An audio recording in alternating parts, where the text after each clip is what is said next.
আসসালামু আলাইকুম, ওয়েলকাম জানাচ্ছি আবারও আরেকটি নিউ লাইফস্টাইল ব্লগ দেখার জন্য। আমি শামিমা আফরোজ বলছি ঢাকা থেকে। কাছে এবং দূরে, দেশে এবং দেশের বাহিরে যে যেখান থেকে আজকে আমার ভিডিওটি দেখছেন, আশা করি সবাই আল্লাহর অশেষ রহমতে অনেক অনেক বেশি ভালো আছেন। আলহামদুলিল্লাহ, আমিও আপনাদের দোয়ায় ভালো আছি। আর ভালো আছি বলে তো আবারও আপনাদের মাঝে আসতে পেরেছি।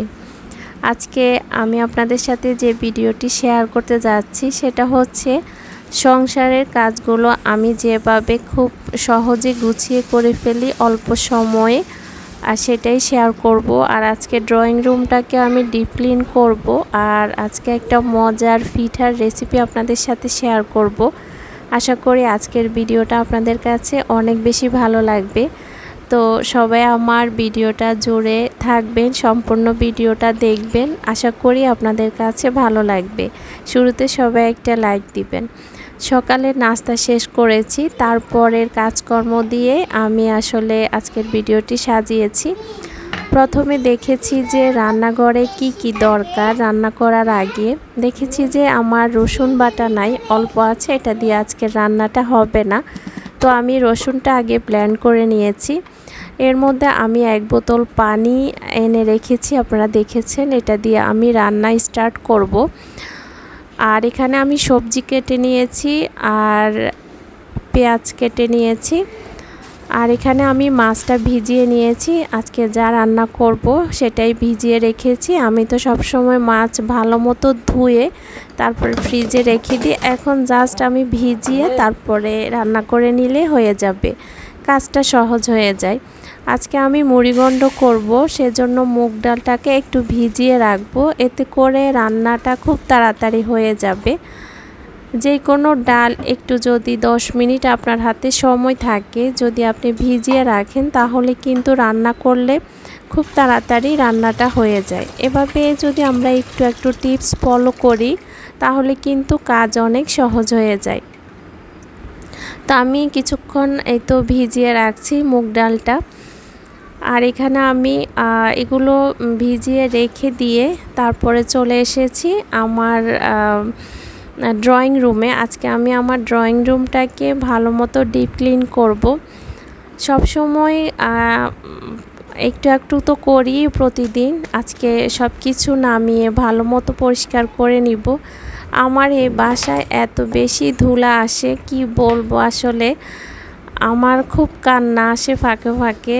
এত ক্লিন করি, মানে মনে হয় না যে আমি এতটা ক্লিন করি। এত ময়লা, মানে আমি পাগল হয়ে যাচ্ছি। তো এটা হয়তো বা কিছুদিনের জন্য, কারণ বাড়ির এই বিল্ডিংয়ের কাজ চলছে, কাজের জন্যই আসলে মূলত একটু বাতাসের সাথে ধুলাবালি এসে একদমই ভরে যায়। তো দরজা জানালা তো আসলে সবসময় বন্ধ করে রাখা যায় না, আর আমি আবদ্ধ থাকতেও পারি না। আমার কাছে সানলাইটের আলো বেশি আমার পছন্দ, এই জন্য আমি সব কিছু খুলে রাখি। আমার কাছে সেটাই বেশি ভালো লাগে, এই জন্য ধুলাবালিটাও বেশি আসে। তো প্রতিদিন আমার এই কাজগুলো আমাকে করতে হয়।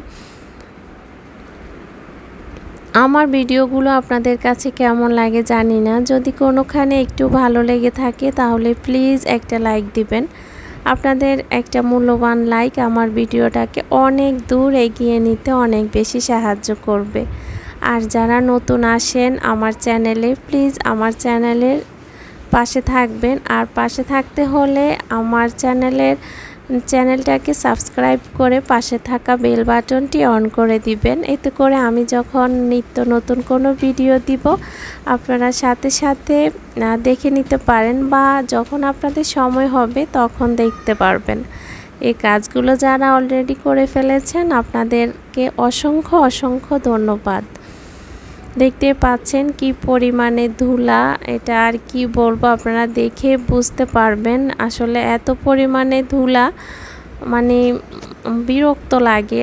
আর ছোট বাচ্চা থাকলে তো আসলে ঘরের মধ্যে এই ধুলা উড়লে বাচ্চাদের ডাস্ট অ্যালার্জি হয়। তো সেজন্য আমাকে প্রতিনিয়ত এই কাজগুলো করে যেতে হয়। আজকে বিকালবেলা একটু বাতাস হয়েছে, বাতাসের সাথে পুরো ঘরের অবস্থা এত খারাপ হয়েছে। আমি দুবার আবার ঘর ঝাড়ু দিয়েছি, আবার ফার্নিচারগুলোকে আবার ক্লিন করেছি। এই হলো আর কি অবস্থা। আর এই গাছটার অবস্থাটা দেখেন কি পরিমাণে ময়লা।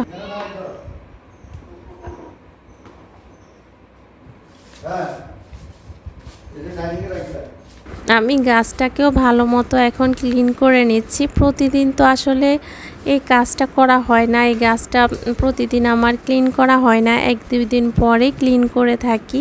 আর প্রতিদিন আসলে ডিপ ক্লিন করা হয়ও না। আর যেহেতু আমার হেল্পিং হ্যান্ড নাই, এই জন্য আমি এমনভাবে কাজগুলো করি যাতে আমার কাছে ক্লান্তি না লাগে, বিরক্ত না আসে। আমি যদি ভালো থাকি বা আমার যদি মন ভালো থাকে, শরীর ভালো থাকে, তাহলে সংসারের সবারই আমি ভালো রাখতে পারবো। আমার মন খারাপ থাকলে, তারপরে শরীর খারাপ থাকলে বা মেজাজ খারাপ থাকলে, যেটাই বলেন না কেন, তখন কিন্তু সবার সাথে মেজাজ দেখাই বা মন খারাপ করি বা চিল্লাচিল্লি এগুলো কিন্তু হয়। এজন্য নিজেকে ভালো রাখার জন্য আমরা যেভাবে কাজকর্ম করলে আমাদের সুবিধা হবে সেভাবে করতে হবে, আর সেটাই আমি ফলো করি। আমি একাধারে কাজ করি না। আমি 2 ঘন্টার মধ্যে আমি কাজ করে ফেলি। আমি গুছিয়ে মানে যে কাজটা যেভাবে করলে সহজ হবে সেভাবে করে থাকি। আপনারা দেখেছেন আমি রান্নাঘরে সব কিছু রেডি করে রেখেছি। আমি সবজি কেটে নিয়েছি, তারপরে মাছ ভিজিয়ে রেখেছি, মানে যা যা আমি আজকে রান্না করব সব কিছু আমি গুছিয়ে রেখে তারপরে আমি এখন ঘরটাকে গুছিয়ে নিচ্ছি। ঘরটা গোছানো শেষ হয়ে যাবে, তারপরে আমি রান্নাঘরে চলে যাব। রান্না শেষ করে তারপরে আমি ঘরটাকে ঝাড়ু দিয়ে তারপরে আমি মুভ করে নিলে আমার আজকের কাজ একদমই শেষ হয়ে যাবে। এই কাজটা করতে কিন্তু আমার 2 থেকে 3 ঘন্টাই লেগেছে।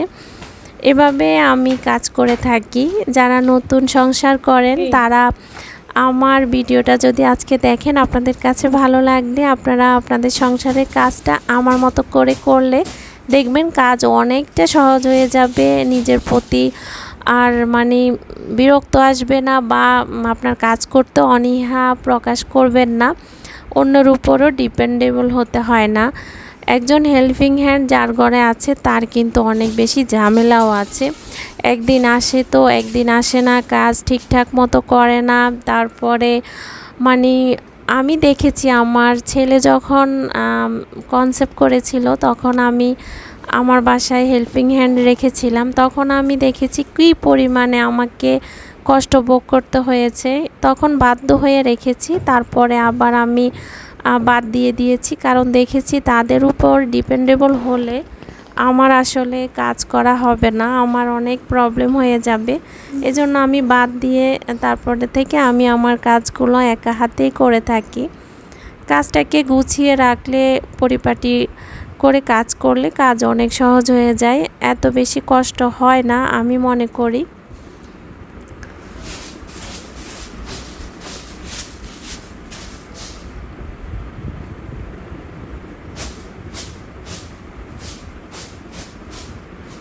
প্রতিদিন একবার হলেও আমি সোফাটাকে একটু ঝেড়ে টেড়ে রাখি, কারণ একটু ঝেড়ে রাখলে ধুলাবালি পড়লে সেটা চলে যায়, আর বাতাসের সাথে তো ধুলাবালি আসেই। তো একটু ডাস্টগুলো একটু ক্লিন করে নিলে ভালো হয়। আমার ড্রয়িং রুমে এখনও আমি পর্দা দিইনি, কারণ দেওয়ার ইচ্ছে ছিল, আমি দিতে পারিনি। আমার আসলে সময় সুযোগ করে আয়নের পাপাকে নিয়ে যে যাব, ও আমাকে অতটুকু টাইম দিচ্ছে না। আমি মূলত সংসারের ম্যাক্সিমাম জিনিসপত্র টুকিটাকি যেগুলো আমি কিনি, আর যেগুলো মানে বড় ধরনের জিনিসপত্র সেগুলো আয়নের পাপাকে ছাড়া আমি কখনো কিনি না। পর্দার ব্যাপারটা রুচির একটা ব্যাপার। এখানে আমি আসলে একা হাতে গিয়ে যদি কিনি হয়তো বা আয়নের পাপার তেমন একটা ভালো লাগবে না, সেজন্য কিনা হয় না। ঈদের পরে ইনশাল্লাহ পর্দাটা কিনবো। আর এই রুমে আমি এত গরম পড়ে এই জন্য কার্পেটটা আর বিছাই না। গরমের ভিতরে আসলে কার্পেট দিয়ে রাখলে আমার কাছে গরমটা বেশি লাগে, এই জন্য কার্পেটটা এক কোণায় রেখে দিয়েছি। এই তো আমি আমার ড্রয়িং রুমটাকে পুরোপুরি আজকে ডিপ ক্লিন করে ফেলেছি। এখন রান্না করে এসে তারপরে মুছে ফেলবো। আমার ড্রয়িং রুমের কাজ শেষ, এখন চলে আসব ডাইনিং রুমে। নাস্তা করা শেষ হয়ে গেছে, কিন্তু ডাইনিং রুমটাকে এখনও পরিষ্কার করা হয়নি। ডাইনিং টেবিলটা তো ডেলি 2-3 বার আমাদের সবারই এই কাজটা করতে হয়, মুছতে হয়। সকালে নাস্তার পরে, দুপুরে, তারপরে সন্ধ্যার নাস্তার খাবার সব কিছুর পরে ডাইনিং টেবিলটা মুছতে হয়, তো সেটাই করে নিচ্ছি।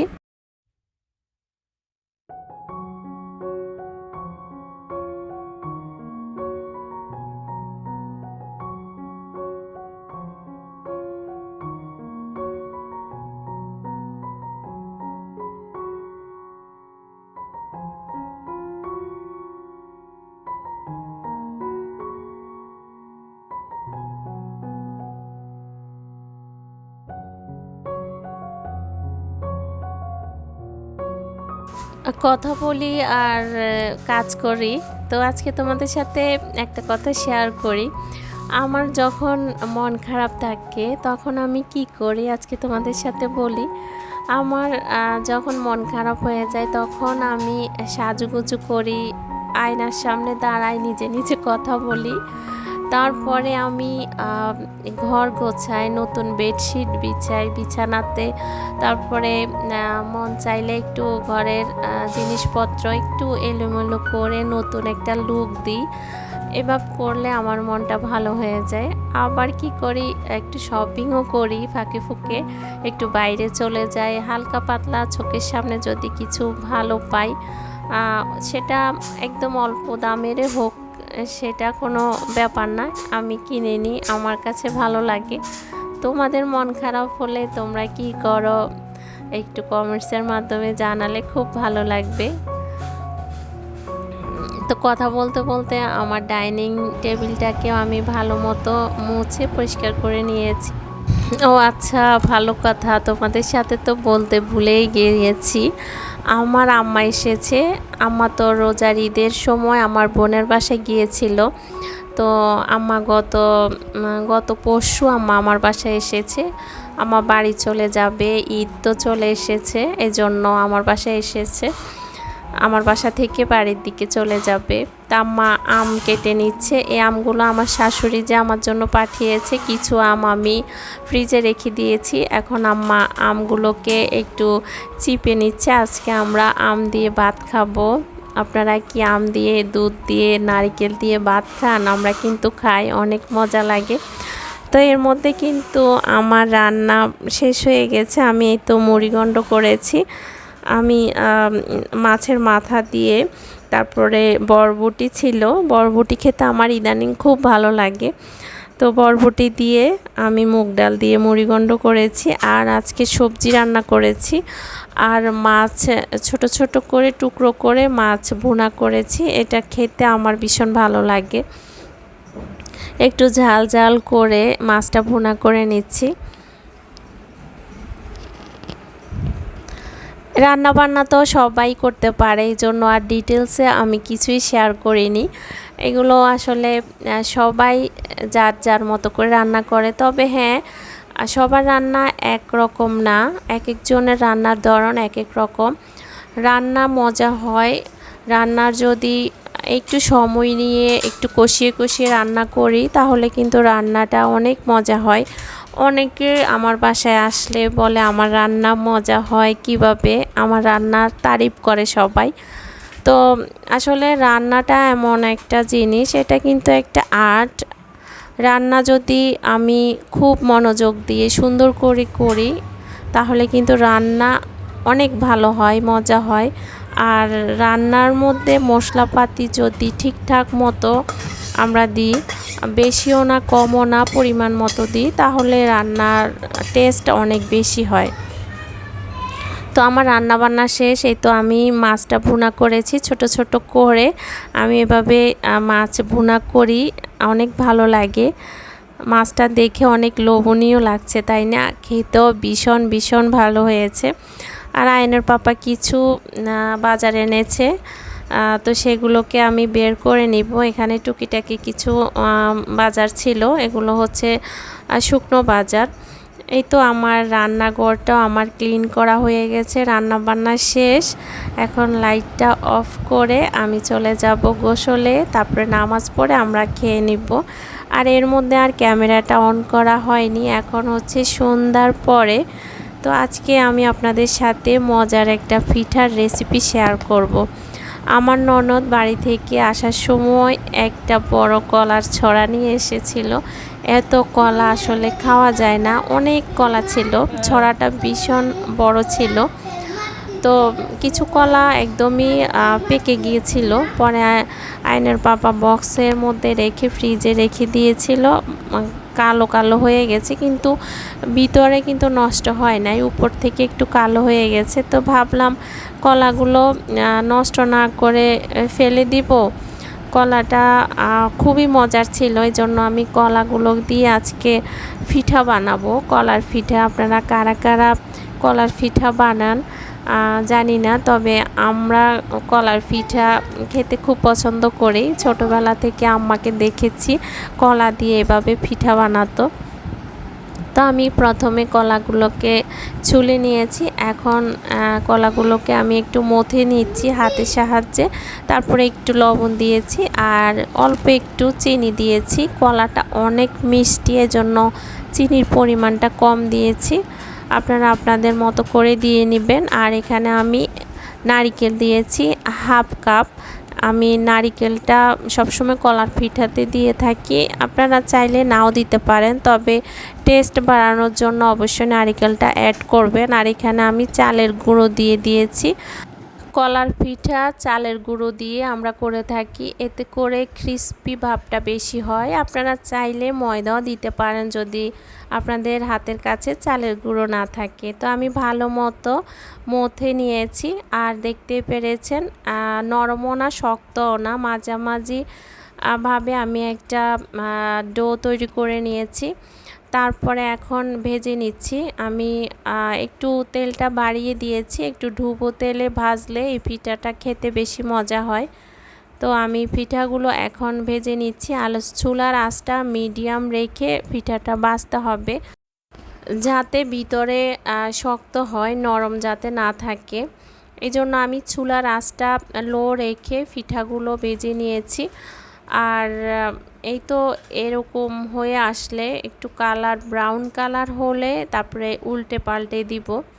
এভাবে করে আমি এক বেশ পিঠা আমার ভাজা হয়ে গেছে, আমি এখন নামিয়ে নিব। পিঠাটা খেতে ভীষণ মজা, একদম 10 মিনিটের মধ্যে আপনি এরকম করে একটা পিঠা বানিয়ে সন্ধ্যার নাস্তায় খুব সুন্দর করে খেতে পারেন।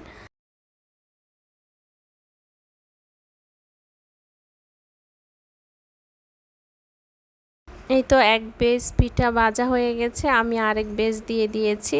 আর একটা পিঠা আমি আপনাদেরকে ভেঙে দেখিয়ে দিচ্ছি, দেখেন একদম ভিতর থেকে খুব সুন্দর মতো হয়েছে।